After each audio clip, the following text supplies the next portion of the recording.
रात के अंधेरे में मशीनों की गर्जना और गोलियों की आवाज और सच को दबाने की कोशिश, यही है हमारे इलाके की कड़वी हकीकत। गुरुवार रात करीब 10 बजे अवैध माइनिंग का खेल चल रहा था। दो युवकों ने हिम्मत दिखाई, वीडियो बनाया और मौके से सच को सामने लाने की कोशिश की। पौने 10 हो चुके हैं। पिंड गज्जू खालसा ਦੇ ਵਿੱਚ ਨਜਾਇਜ਼ ਜਿਹੜੀ ਮੈਨਿੰਗ ਉਹ ਹੋ ਰਹੀ ਹੈ ਦਰਿਆ ਦੇ ਵਿੱਚ ਦੇਖਿਆ ਜਾਵੇ ਤੇ ਸਰਕਾਰ ਦੀਆਂ ਜਿਹੜੀਆਂ ਹਦਾਇਤਾਂ ਨੇ ਤੇ ਉਹ ਇੱਕ ਚੋਰੀ ਮੈਨਿੰਗ ਕਿਤੇ ਵੀ ਨਹੀਂ ਹੋਏਗੀ। ਉਹ ਇੱਥੇ ਮੈਨਿੰਗ ਜਿਹੜੀ ਕੀਤੀ ਜਾ ਰਹੀ ਹੈ, ਇਹ ਜਗੀਰਾ ਇੱਕ ਪਿੰਡ ਦਾ ਇੱਥੋਂ ਦਾ ਰਹਿਣ ਵਾਲਾ ਹੈ ਔਰ ਇੱਕ ਨਿੱਕਾ ਐਮਐਲਏ ਇੱਕ ਰਾਹੁਲ ਪਠਾਨੀਆ ਹੈ। ਇਹ ਪਤਾ ਨਹੀਂ ਕਿਹਦੀ ਸ਼ਹਿਰ ਦੇ ਉੱਤੇ ਜਿਹੜੀ ਇਹ ਮੈਨਿੰਗ ਕਰ ਰਹੇ ਨੇ।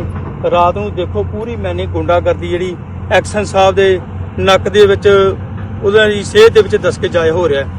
एक्शन साहब ਨੂੰ सारा पता है कि इत्थे जड़ी मैनिंग हो रही है। लेकिन जैसे ही ये बात सामने आई, उनका पीछा किया गया और हालात इतने बिगड़े कि गोलियां तक चलाई गई। एक युवक बच निकला, दूसरा पकड़ लिया गया। ये सिर्फ एक घटना नहीं, ये है एक संगठित सिस्टम की झलक। पुलिस ने कार्यवाही करते हुए 3 पोकलैंड मशीनें जब्त की, 2 लोगों को गिरफ्तार किया, एक लाइसेंसी पिस्टल और 6 जिंदा कारतूस भी बरामद किए। लेकिन सबसे बड़ा सवाल, क्या यही तक सच है?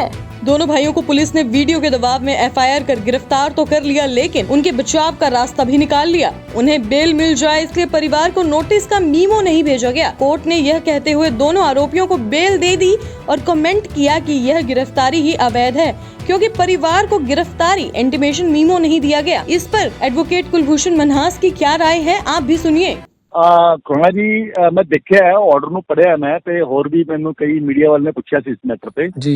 ਉਹਦੇ ਚ ਆਰਡਰ 'ਚ ਲਿਖਿਆ ਜਿਹੜਾ ਉਹਨਾਂ ਨੂੰ ਕੋਰਟ ਨੇ ਡਿਸਚਾਰਜ ਕੀਤਾ ਨਾ ਜਾਂ ਬੇਲ ਦਿੱਤੀ ਹੈਗੀ ਹੈ ਜੀ, ਉਹਦੇ ਸੀਗਾ ਕਿ ਸੈਕਸ਼ਨ 50 CRPC ਹੈਗਾ ਜੀ, ਨਵੇਂ ਸੈਕਸ਼ਨ ਮੁਤਾਬਿਕ 47 BNSS ਓਕੇ, ਉਹਦੀ ਕੰਪਲਾਈਂਸ ਨਹੀਂ ਹੋਈ। ਉਹਦੇ ਕੰਪਲਾਈਂਸ 50 CRPC ਕਹਿੰਦਾ ਹੈ ਕਿਸੇ ਵੀ ਦੋਸ਼ੀ ਨੂੰ ਤੁਸੀਂ ਫੜੋਗੇ ਨਾ, ਕਿਸੇ ਵੀ ਵਿਅਕਤੀ ਨੂੰ ਕਿਸੇ ਵੀ ਕੇਸ ਤੇ ਓਕੇ, ਤੇ ਉਹਨੂੰ ਰੀਜ਼ਨ ਆਫ ਅਰੈਸਟ ਦੱਸੋਗੇ, ਤੈਨੂੰ ਕਿਉਂ ਫੜਿਆ ਹੈਗਾ, ਉਹਨੂੰ ਐਕਸਪਲੇਨ ਕਰੋਗੇ ਤੈਨੂੰ ਇਸ ਕੇਸ 'ਚ ਫੜਿਆ ਹੈਗਾ, ਇਹ ਤੇਰੇ ਖਿਲਾਫ ਐਲੀਗੇਸ਼ਨ ਹੈ ਤੇ ਇਹ ਚਾਰਜਿਸ ਨੇ ਓਕੇ, ਤੇ ਉਹਦੇ ਘਰ ਇੰਟੀਮੇਟ ਕਰੋਗੇ ਉਹਦੇ ਪਰਿਵਾਰਕ ਸਦੱਸਿਆ ਨੂੰ, ਫੈਮਿਲੀ ਫਰੈਂਡ ਨੂੰ, ਟੂ ਐਨੀਵਨ।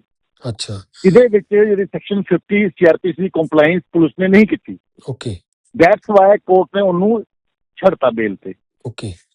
ਤੇ ਕਿਆ ਤੁਹਾਨੂੰ ਲੱਗਦਾ ਹੈ ਕਿ ਇਹ ਜਿਹੜੀ ਕੰਪਲਾਈਂਸ ਨਹੀਂ ਹੋਈ, ਇਸ ਦੇ ਵਿੱਚ ਕੋਈ ਪੁਲਿਸ ਨੇ ਜਾਣ ਕੇ ਨਹੀਂ ਕੀਤੀ ਜਾਂ ਪੁਲਿਸ ਨੂੰ ਗਲਤੀ ਲੱਗ ਗਈ ਜਾਂ ਕੋਈ ਮਿਲੀ ਭਗਤ ਸੀ?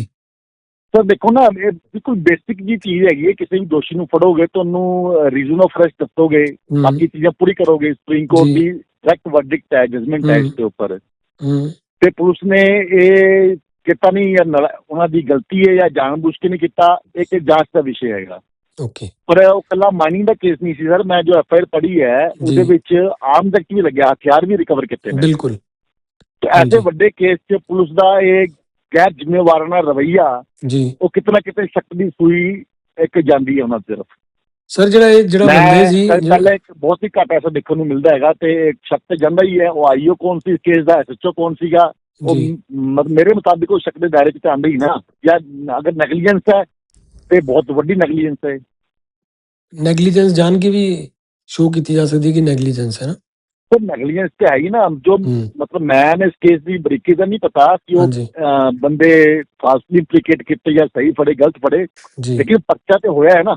ਨਹੀਂ, ਜਿਹੜੇ ਬੰਦੇ ਫੜੇ ਉਹ ਤਾਂ ਆਲਰੇਡੀ ਮਤਲਬ ਉਸ ਦੇ ਉੱਤੇ ਕਈ ਪਰਚੇ ਚੱਲਦੇ ਪਏ ਆ ਪਹਿਲੇ।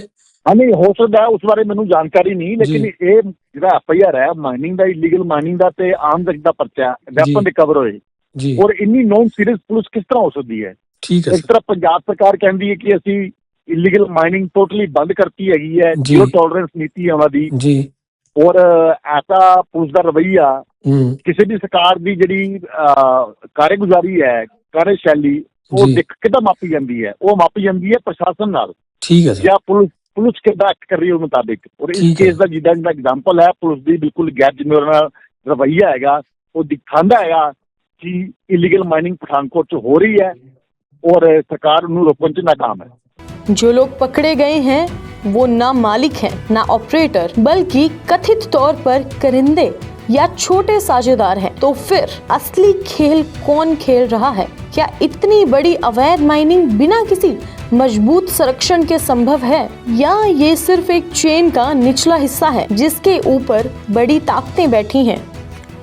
इस पूरे मामले में एक और गंभीर पहलू सामने आया है।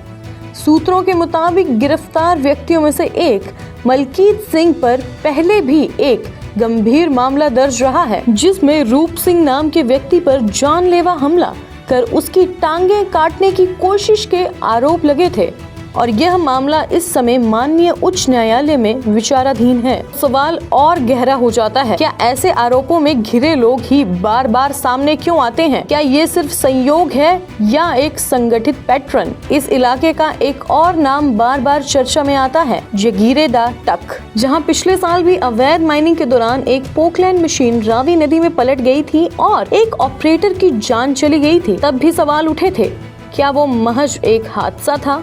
स्थानीय स्तर पर यह भी कहा गया, मामला समझौते में सुलझा दिया गया, परिवार को मुआवजा मिला और केस को हादसा बताकर बंद कर दिया गया। लेकिन क्या सच वाकई सामने आया था? AMI न्यूज सीधे सवाल करता है, इन मशीनों का असली मालिक कौन है? फाइनेंस किसने किया? क्या कोई वैध लीज है या सिर्फ एक पर्दा? और सबसे अहम, किसके संरक्षण में ये पूरा नेटवर्क चल रहा है?